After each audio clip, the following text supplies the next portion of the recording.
Neste vídeo vamos dar continuidade ao tópico de modelos e sistemas. A segunda pergunta, vamos responder como as entidades se comunicam. No primeiro momento, a comunicação ela pode ocorrer em termos de processos do sistema, e para isso haverá um suporte de baixo nível de comunicação entre processos. E como exemplo nós temos a passagem de mensagens, sockets e multicast.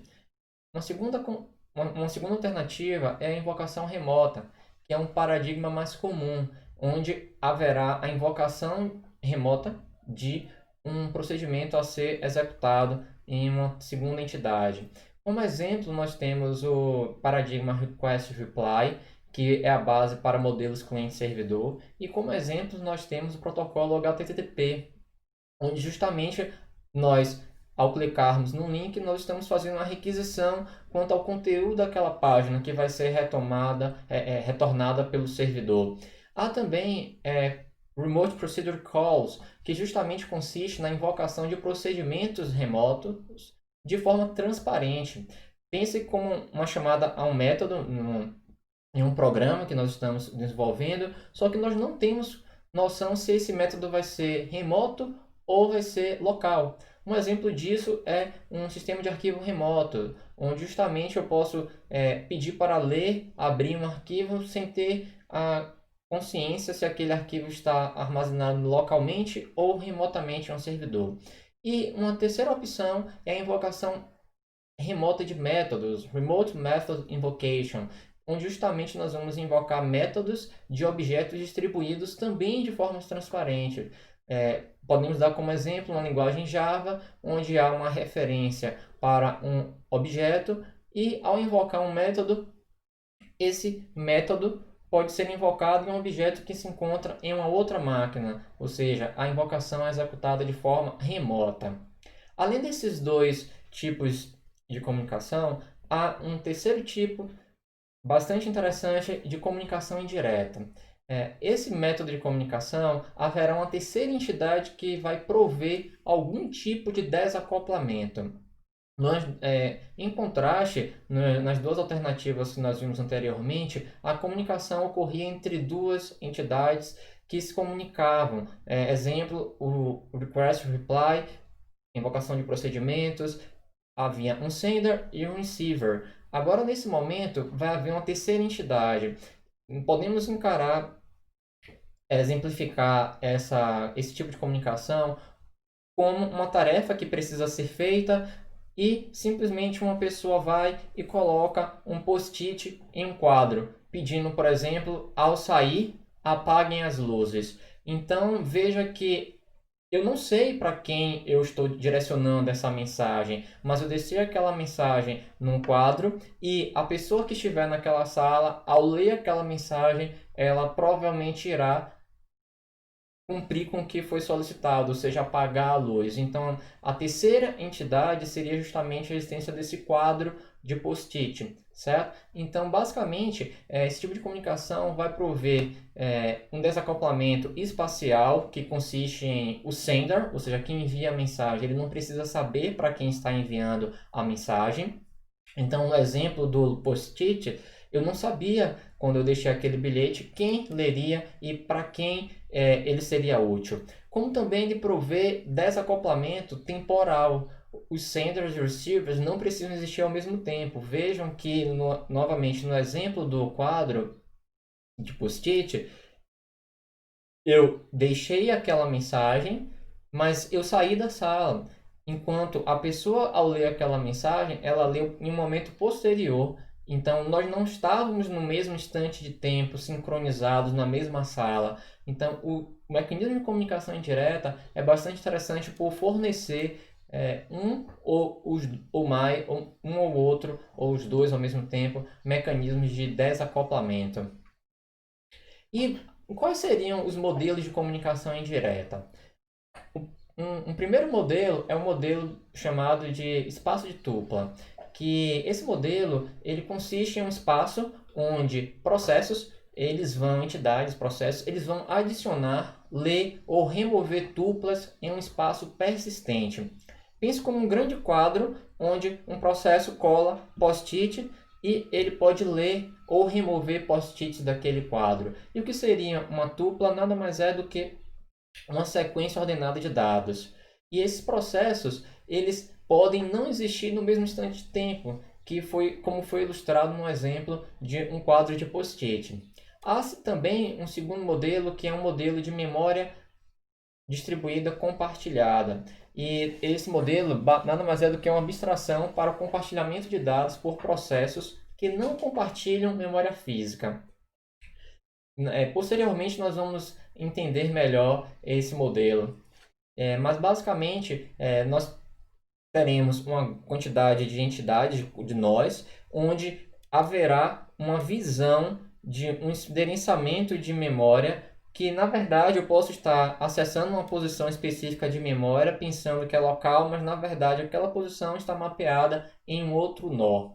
E prover vários tipos de mecanismos de desacoplamento também. Modelos de comunicação indireta baseada em comunicação em grupo. Então, a comunicação em grupo,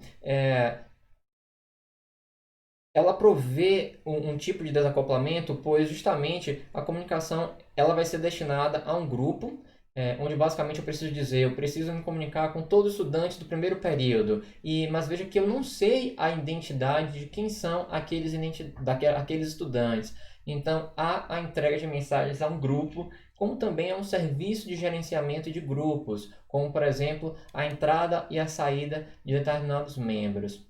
Um segundo modelo é o modelo Publish e Subscribe, que há um sistema de disseminação de informação onde produtores eles vão distribuir dados para consumidores. É um tipo de comunicação baseado one-to-many. Então, buscando exemplos na engenharia de software, ele ilustra um pouco o padrão de projeto Observer, onde uma entidade registra interesse na ocorrência de um evento e o evento, ao ocorrer, ele vai ser notificado por um sistema ou pelo próprio nó que foi responsável por gerar aquele evento a todos aqueles que registraram interesse.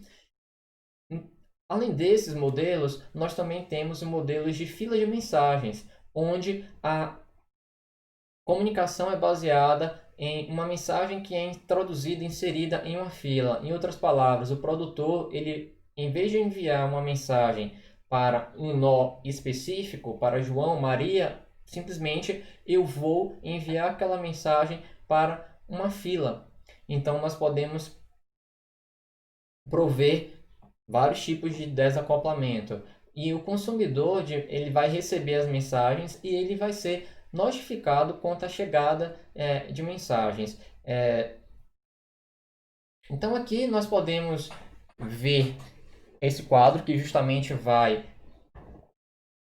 mapear basicamente a classificação desses modelos de comunicação, que justamente nós temos entidades que vão ser orientadas a sistemas. Então aqui nós temos os nós dos processos. Nós também temos entidades que vão ser orientadas aos problemas, que são objetos, componentes ou web services. E em termos de paradigmas de comunicação, que vai tentar entender como essas entidades vão se comunicar, nós, na primeira coluna, temos a comunicação entre processos. Justamente nós apresentamos a passagem de mensagens, os sockets e o multicasts. Esses dois últimos são estudados amplamente em disciplinas de redes de computadores. Na segunda coluna, nós temos o Remote Invocation, que justamente nós vamos invocar um método remoto. E aí nós temos três modelos fundamentais, que é o Request Reply, onde modela um modelo clássico de cliente-servidor, onde faz uma requisição, obtém-se uma resposta, o RPC, onde nós fazemos a requisição de procedimentos remotos, e por fim o Remote Method Invocation, que justamente se baseia no paradigma de orientação a objetos. E por fim, nós visualizamos a comunicação indireta, composta por comunicação em grupo, modelo Publish e Subscribe, fila de mensagens, passos de tuplas e memória distribuída compartilhada. Com uma terceira pergunta ainda no modelo arquitetural, nós podemos pensar quais papéis e responsabilidades das entidades na arquitetura global. Em outras palavras, os papéis e responsabilidades para alcançar o objetivo ao qual o sistema distribuído se propõe. De um modo geral, os processos eles vão interagir, coordenar suas ações com os outros para alcançar seus objetivos. Então, para esse fim, as entidades, os processos, eles vão ter papéis e responsabilidades. E esses papéis eles vão ser fundamentais para determinar a arquitetura a ser adotada. Nesse momento inicial, nós vamos investigar duas arquiteturas iniciais, o modelo cliente-servidor e o modelo peer-to-peer.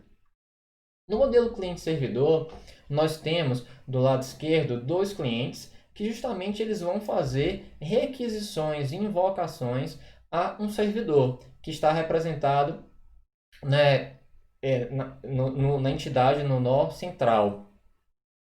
Observem que esse servidor, por sua vez, ele pode fazer requisições a um outro servidor. Em outras palavras, esse servidor, nesse contexto, ele vai se tornar um cliente que faz requisições a um servidor que está representado ao lado direito da tela como um servidor. E esse segundo servidor vai enviar o resultado.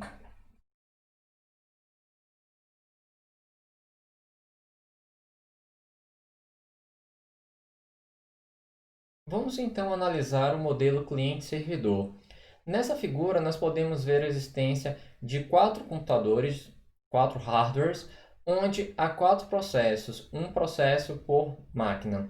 E na parte central e esquerda, nós podemos ver dois clientes que vão justamente fazer invocações a um servidor central.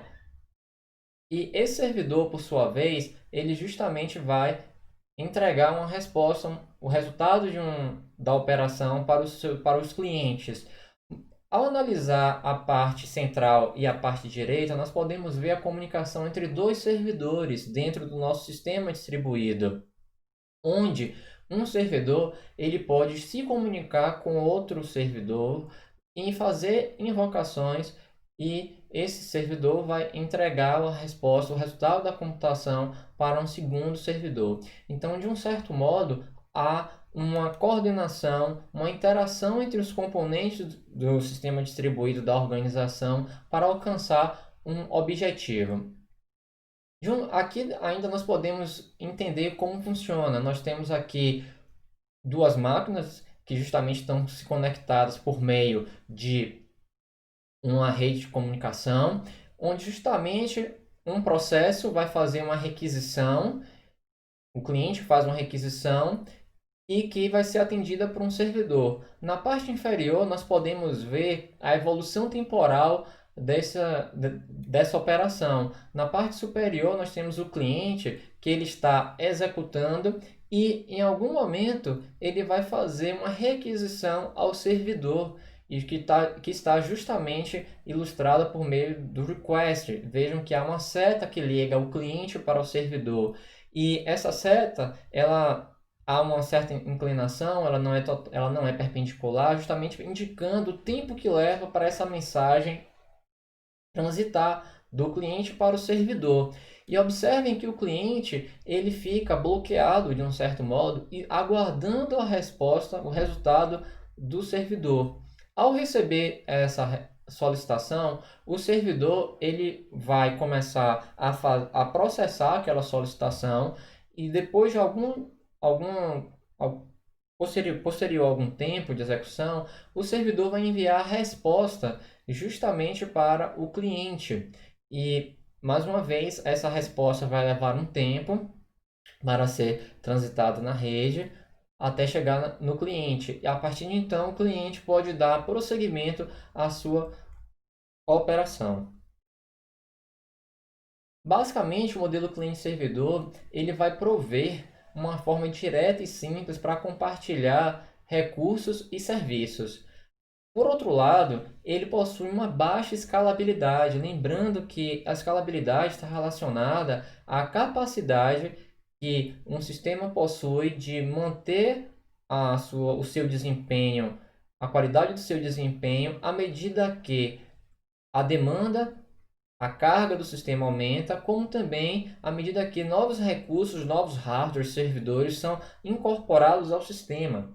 Então, o que acontece é que um modelo cliente-servidor, o seu desempenho é limitado pelo poder de processamento e largura do servidor que justamente provê aquele serviço.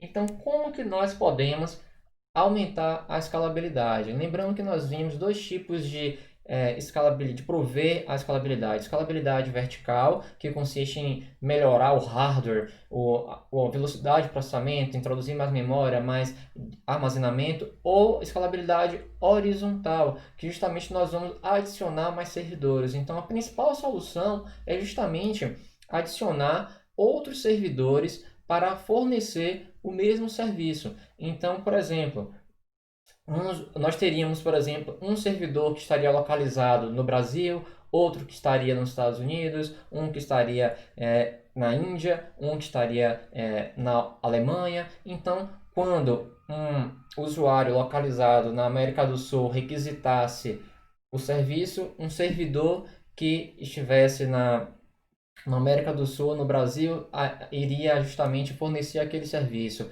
Mas ainda assim, dentro, por exemplo, da instituição que vai englobar, onde vai estar localizado esse servidor no Brasil, nós podemos ter outros servidores que vão também fornecer o mesmo serviço. E aí vem o conceito de balanceador de carga, load balancer. Então, eu deixo aqui 3 perguntas para que você investigue o que é um balanceador de carga, para que serve e como ele funciona. E como referência, deixo um vídeo no YouTube com um breve vídeo ilustrando e uma referência que vai discutir aspectos discutir mais detalhadamente sobre o vídeo, sobre um balanceador de carga. Um segundo modelo de comunicação é o modelo peer-to-peer. No modelo peer-to-peer, todos os processos envolvidos em uma tarefa atividade, eles possuem papéis similares e interagem cooperativamente. Em outras palavras, não há distinção entre o cliente e servidor. Ou seja, um nó, ele tanto é cliente, ou seja, ele faz requisição para outros nós, como também ele é servidor, ele fornece serviços e recursos para outros nós. Os processos eles vão executar o mesmo programa e vão fornecer o mesmo conjunto de interfaces. E o grande insight no modelo peer-to-peer é que recursos de rede e processamento dos usuários, eles podem ser colocados à disposição do serviço. Então, o que acontece é que a disponibilidade de recursos ele tende a crescer com o número de usuários. Um exemplo clássico é o torrent, onde justamente eu, como cliente, começo a baixar um determinado arquivo da rede, mas à medida que esses fragmentos dos arquivos eles vão sendo baixados localmente para o meu computador, eu passo a ser servidor daqueles fragmentos que já foram baixados. E não só arquivos que eu estou baixando, mas também arquivos que justamente eu já possuo localmente em minha máquina. Então aqui nós temos uma figura que vai justamente ilustrar. Nós temos vários peers, que cada peer podemos enxergar como um hardware, como um computador, um nó, que vai executar um aplicativo. E observe que nós temos objetos que vão ser compartilhados, onde o usuário ele vai disponibilizar na rede. Então, cada peer ele vai se conectar tanto requisitando, baixando arquivos, quanto fornecendo arquivos na rede. Muito obrigado.